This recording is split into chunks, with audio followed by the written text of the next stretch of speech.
My son refused to invite me to his wedding. Those were his exact words. No hesitation, no stutter. Just a cold, flat sentence that hit harder than any punch I've ever taken in my life.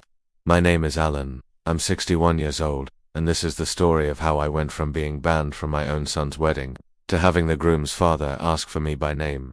Why that changed everything. Before I tell you what he said, how he knew me, and the secret I never meant for my family to find out, make sure to subscribe.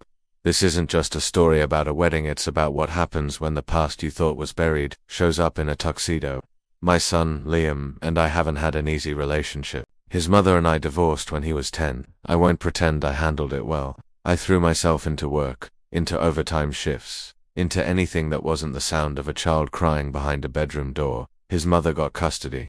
I got every other weekend and a lot of guilt I didn't know how to carry. I tried. God knows I tried. Baseball games, movie nights, random toys I couldn't really afford.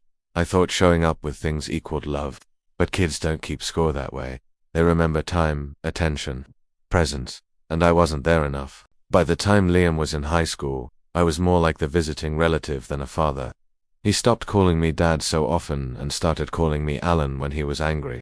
My calls went unanswered more and more, and eventually, contact turned into the occasional stiff holiday greeting and the yearly happy birthday text. Still, when he told me he was getting married, something in me lit up. Hope, maybe. A chance to show up properly this time, to be the father I should have been. He called me one Sunday evening.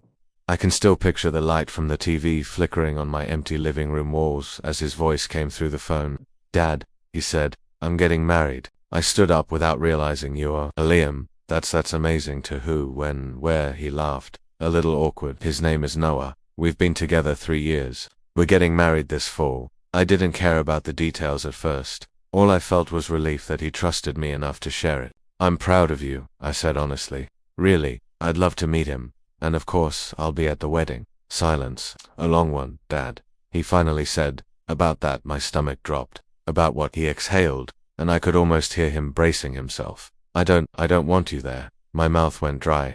I thought I misheard him. What? I don't want you at the wedding, he repeated, more firmly this time. It's going to be a small ceremony. Close friends. People who've actually been there for me. I sat back down slowly. Liam, I'm your father. Biologically, he said.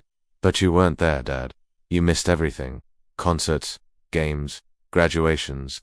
You don't get to just show up for the big finale and pretend you were in the whole movie. The words stung because they were true. I know I messed up, I said quietly, but I'm trying now. I want to be there for you, for this, please. You should have wanted that when I was 12, he snapped. Not now that I'm 31, I swallowed hard. Are you punishing me? He hesitated. No, I'm just protecting myself. From me, his own father. I don't want to look out from the altar and feel resentful, he said. I don't want to wonder why the man who missed my childhood suddenly cares about my wedding. I didn't have a good answer. I'm sorry, I whispered, for all of it. But Liam, I love you, I know, he said. And that somehow hurt more. But it's not enough. Not this time. The call ended soon after. No yelling, no slammed doors, just a clean, quiet cut. I sat in my empty house afterward, staring at an invisible guest list I wasn't on.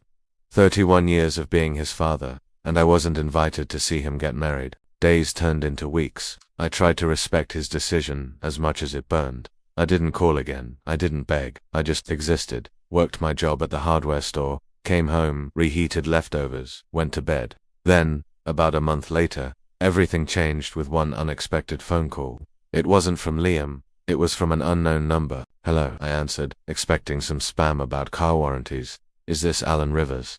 A calm, older voice asked. Yes, I said slowly. Who's this? There was a brief pause. My name is Michael Carter, he said. I'm Noah's father. My heart jerked. The groom's father. I hope this isn't a bad time, he continued. I got your number from my son. I was hoping we could talk. I frowned. Talk about what? Another pause longer this time. About why Liam doesn't want you at the wedding, Michael said. And about why I think you should be there. My grip tightened around the phone because there was one thing Michael didn't know. One thing Liam didn't know. I had met Michael before, years ago, and back then, he wasn't just a stranger. Michael's voice came through the phone like a ghost pulled from a past life, come steady, and holding a weight that made my chest tighten. I think you should be at the wedding, he said again, words my own son couldn't bring himself to say. I swallowed. Why? Why would you think that? Because, he paused. I know who you are, Alan, or at least, I used to. My skin went cold. Used to. That meant he remembered me, and that meant this wasn't some polite courtesy call. Look, I said carefully, I think you may be confusing me with someone else. I don't know if no, he cut in, gentle but firm. You know exactly who I am, and I haven't forgotten what you did for me. My heart thudded. He did know me, but how? When? And then it clicked, the voice, the tone, the strange familiarity I couldn't place before. It hit me like a punch straight to the lungs. 29 years ago. Snowstorm. Highway 19. A wrecked car flipped over the guardrail. A man trapped inside, bleeding, fading fast. Me, a younger man than a line worker driving home from a night shift, stopping without thinking, crawling into shattered metal in the middle of a blizzard, waiting with the driver until paramedics arrived. I never got his name, just saw his face, pale and shaking, just heard his voice whisper, please, don't leave me. But somehow he remembered mine. I sank slowly into the chair behind me. Michael, it's you. A quiet breath came through the phone. I hoped you'd remember. How did you even? You said your name at the scene, he said. You kept talking to keep me awake, and I never forgot the voice that saved my life. I closed my eyes, overwhelmed. That night had been a blur, no sirens, blood yet. He remembered every second. But how did you find me now? I asked. My son mentioned Liam hated his father, hated him for disappearing, for not being around, for being flawed. When he told me your full name, it hit me like lightning. I said nothing at first, but the more I heard about you, the more I realized it had to be you. I rubbed my forehead. Michael, I didn't do anything special. Anyone would have stopped. No, he said quietly, they didn't. I saw 3 cars pass before you pulled over. His voice softened more. Alan, you didn't just save me, you changed my life. I met Noah's mother because of you. Everything I have now, my son, my family exists because you didn't drive by. The weight of that washed over me slowly, painfully. Your son hates me, I whispered. He doesn't want me anywhere near that wedding. I know, Michael said. And that's why I want to meet you today, if you're free. I hesitated. Do Liam and Noah know you're calling? No, he admitted. This is between you and me. I want to hear your side. He told me the kind of father you were, but I refuse to believe the man who saved my life is the same man who abandoned his own child. Those words sliced me open, because, in a way, both things were true. I did save him, and I did fail my son. I'm not the man I should have been, I whispered. Not to Liam. And I want to understand why, he said. Because I know what it looks like when a good man is crushed by life instead of shaped by it. I didn't respond. Couldn't, my throat felt too tight. Please, he added, meet me. If you're the man I think you are, maybe I can help fix this. Fix this. My son's anger, years of distance, a wedding I'd been barred from. Hope flickered and died 100 times inside me before this moment. Yet now, something fragile stirred. All right, I said quietly. Where? He gave me the name of a quiet cafe, downtown, neutral, out of the way. No chance of running into family. I'll be there in an hour, I said. Thank you, Alan, he replied. You might not believe this, but I've waited almost 3 decades to say that. I hung up, but the phone remained in my hand long after. Jenna, my niece who'd dropped by earlier, poked her head into the kitchen. Uncle Al, are you okay? You look like you saw a ghost. I exhaled shakily, in a way. I did. She frowned. What happened? I sat, still dazed. The groom's father just called me. He remembers me from something I did years ago. Something big. What did you do? I saved his life. Her eyes widened. And he wants to talk to you now, about Liam. I nodded. Her expression softened. Then go, please. I grabbed my coat, hands trembling not from fear, but from a dangerous, fragile feeling. Hope. Because if Michael still believed in the man I used to be, maybe, just maybe, my son could too. I didn't know then what that meeting would reveal, or that Michael's request wasn't just about gratitude. He had something to tell me, something he'd kept hidden since the night I dragged him out of that car, something that would flip everything I thought I knew about my son, and my own past. I drove to that cafe with my stomach in knots, the steering wheel slick under my palms. I hadn't felt this nervous since the day Liam was born, pacing hospital floors, terrified and hopeful all at once. Now, decades later, I felt that same twisted mix of fear and hope as I walked through the cafe doors and spotted Michael at a corner table, a half-finished tea in front of him. He looked older, of course, gray hair, deep lines around his eyes, but the moment he stood up, I recognized him. The same man I held onto in the snow, whispering, "Stay awake, stay with me." Stay with me. He smiled faintly. Alan. I extended my hand, but he pulled me into a hug. A long one. A grateful one. I've wanted to do that for 29 years, he said as we sat. I cleared my throat. You didn't have to. I just did what anyone should have done. His expression softened. But they didn't. You did. He took a breath. And I've followed your name ever since. Followed my name? I asked carefully. Michael nodded. After the accident I made it a mission to find you, to thank you. But all I knew was your first name. It wasn't until Noah talked about Liam, and Liam talked about you, that the pieces lined up. Hearing my son talk about me to someone else after refusing to talk to me cut deeper than I expected. Michael, I said slowly, why did you want to meet me so badly? Why now? He set his tea down with shaking hands. Because, he said quietly, I owe you more than gratitude. I owe you the truth. That made every hair on my arm stand up. What truth? He swallowed hard, eyes flicking toward the window as if making sure no one else was listening. Alan, the night you saved me, there was someone else in the car. My heart lurched. What? No. The paramedics said you were alone. I checked, you didn't see him, Michael said gently. He was thrown further down the embankment. They didn't find him until later. I blinked. Who? Michael exhaled. My brother. His name was Daniel. I frowned. The name didn't ring any bells. He didn't make it, Michael continued. I lived. He didn't. I've carried that survivor's guilt for years, but that's not the part you need to know. He leaned forward, voice low. Daniel had a son. That detail hit me oddly, like a puzzle piece dropped in the wrong pile. A son. Michael, what does this have to do with everything? He whispered. My breath hitched. He reached into his coat and pulled out a worn envelope. He slid it to me. Inside was a photo of a little boy, maybe 2 years old, curly hair, big brown eyes. Something about those eyes made my pulse stutter. That's Daniel's son, he said quietly. My nephew. I studied the photo, confused, unsettled. Michael, I'm sorry for your loss, but I don't understand. Flip it over. I did. And there, in faded ink, was a name that nearly made my heart stop. Liam. My voice cracked. What is this? Michael's eyes glistened. Alan, that child in the picture isn't my nephew. He paused. Yes, yours. The cafe seemed to tilt. What? I whispered. No, that's... Your ex-wife was pregnant when the accident happened, he said, his voice barely steady. Daniel, he knew her. They met months before, but she never told him she was married. Never told you she had been seeing someone. My chest tightened painfully. She told you Liam was born early, didn't she? My mouth went dry. Yes, she lied, Michael whispered. Liam was already a few months along, and Daniel knew. He told me he was planning to ask her to leave you. I stared at him, frozen. No, I whispered.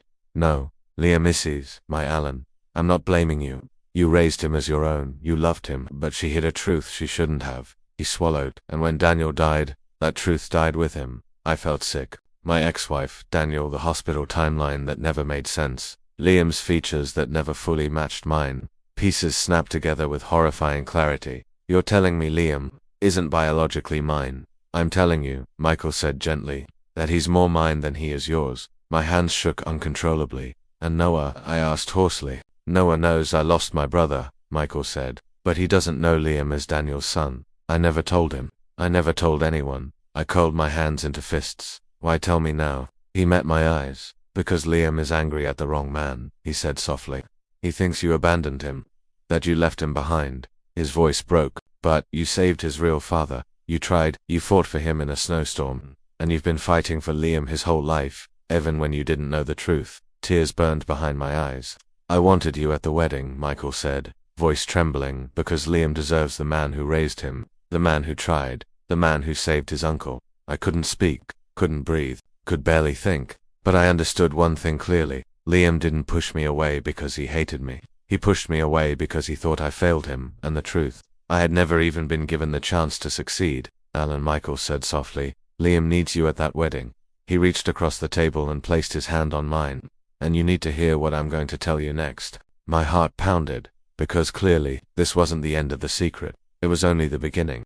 I sat in that cafe staring at the photo of the little boy Liam, barely 2 years old, smiling with Daniel's eyes and my ex-wife's hair. My mind was spinning so fast I felt lightheaded, like the air had thinned. I wasn't his biological father, but I was the one who raised him. The one he hated for not being enough. The one who never even knew the truth.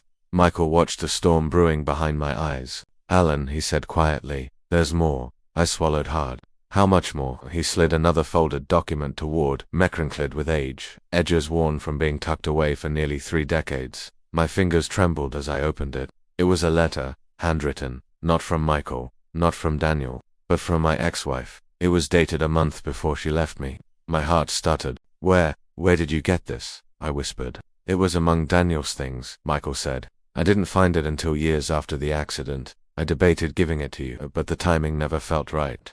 And then Liam grew up, and you two drifted apart. I was afraid handing this over would break him. A warning shivered down my spine.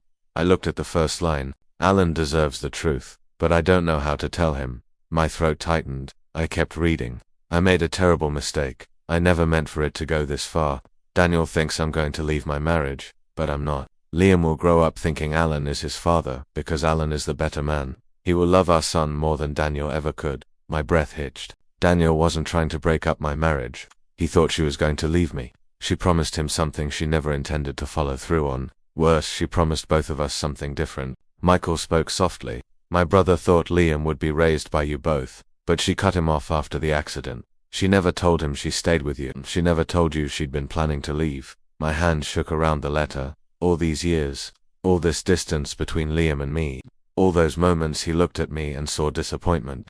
None of it was because I failed him. It was because his mother hid the truth from both of us. Michael leaned forward. Alan, your ex-wife didn't leave because of Liam. She left because she couldn't live with the guilt. She thought if she stayed, you'd eventually find out. I closed my eyes. All the anger I had carried for decades for her, for myself swirled like a black storm, but underneath it, there was grief. So much grief. And then Michael said the part that shattered me. Liam deserves to know the truth, but not from anger, not as revenge. He deserves it from a place of love because even though Daniel was his blood, you were the one who showed up. Tears blurred my vision.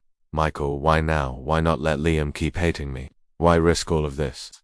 He hesitated. Because, he said slowly, my son is marrying yours, and I refuse to let my future son-in-law hate a good man because of lies that died decades ago. A painful lump formed in my throat. And because, Michael continued, voice cracking, you deserve to be a father, and Liam deserves to have one. I couldn't speak, not yet, not without breaking entirely. So Michael gave me a moment. Then he said the thing that jolted me back into myself. Alan, I want you at that wedding because Liam asked for his father. My eyes snapped open. What? Michael nodded. He asked where you'd sit. He asked Noah's mother if inviting you would ruin things. He asked if it would be fake to pretend you were close.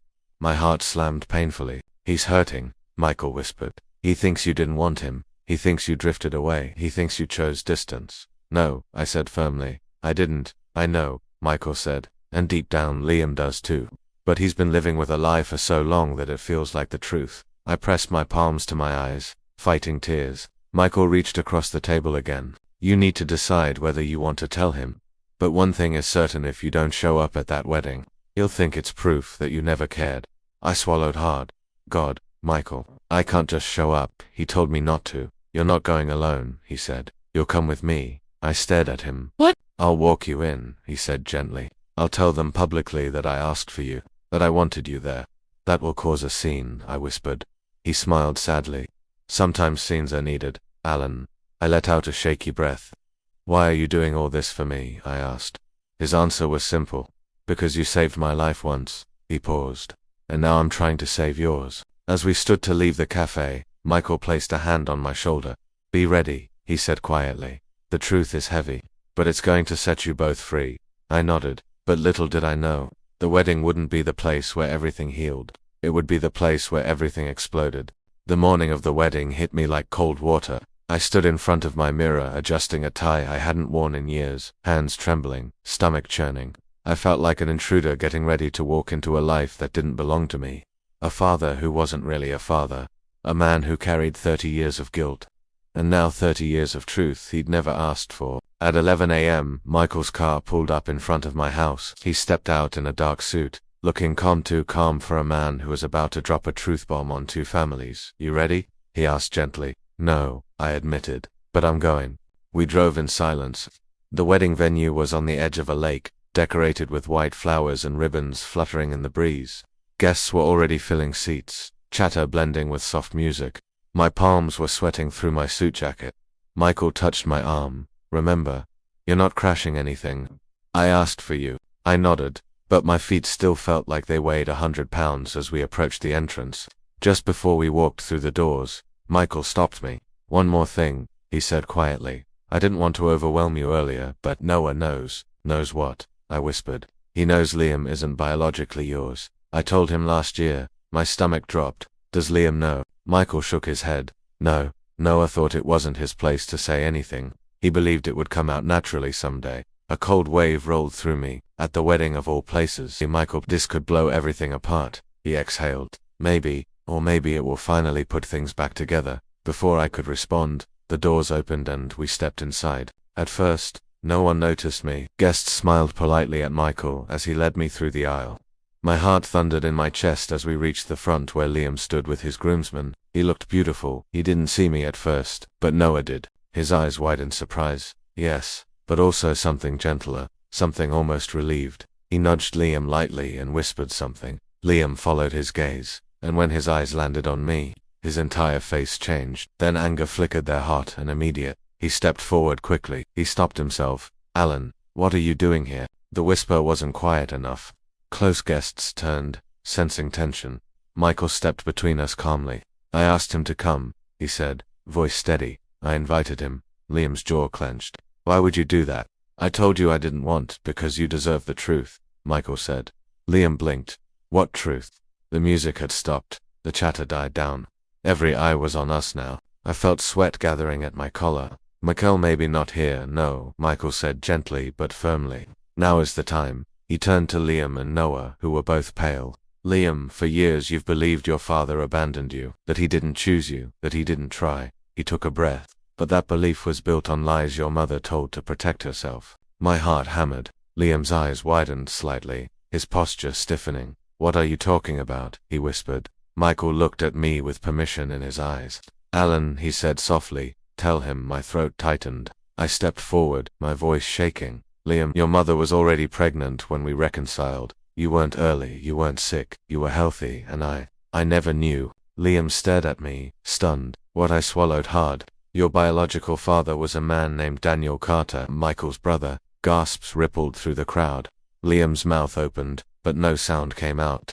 He looked like the ground had vanished beneath him. I continued, voice breaking. She told neither of us the truth. She left because she couldn't handle the guilt. Not because of anything you or I did. Tears filled Liam's eyes. Michael stepped in gently. Your mother lied to everyone, Liam, but Alan, he placed a hand on my shoulder, was the man who stayed. The man who raised you. The man who saved my brother the night of the accident. You pushed him away because of a pain he didn't cause. Liam shook his head slowly. No, this can't. Noah grabbed his hand. Liam, this is why Dad wanted him here. He didn't want us building a marriage on a lie. The crowd was silent, breathless. Liam finally looked at me. Really looked, not with anger, not with resentment, but with the raw, fragile confusion of a man whose entire life just cracked open. You're not my father, he whispered. I felt myself break, blood or not. Liam, I have always been your father. A tear slipped down his cheek. Then why did you stay away? I stepped closer, voice trembling. Because I thought you hated me. Because I thought I failed you. Because your mother never told me the truth about you or her. And I didn't want to make your life harder. He stared at me for a long, agonizing moment. Then his face crumpled. Dad, he choked. It was the first time he'd called me that in years. He stepped into my arms and sobbed against my shoulder, and I held him. My son, my boy. Biology be damned. The room around us blurred into the background. People cried. Some applauded softly. Noah hugged Michael. The officiant wiped tears from his eyes. For the first time in decades, my son held on to me instead of pushing me away. When Liam finally pulled back, eyes red but hopeful, he whispered, "Stay, please, stay. I want you here." My voice cracked. There's nowhere else I want to be. The wedding went on late, chaotic, emotional, but beautiful. Because in one afternoon my son got married. Truth finally came to light. 2 families healed, and I finally got my place in my son's life back. Not because I fought for it, but because the truth finally did.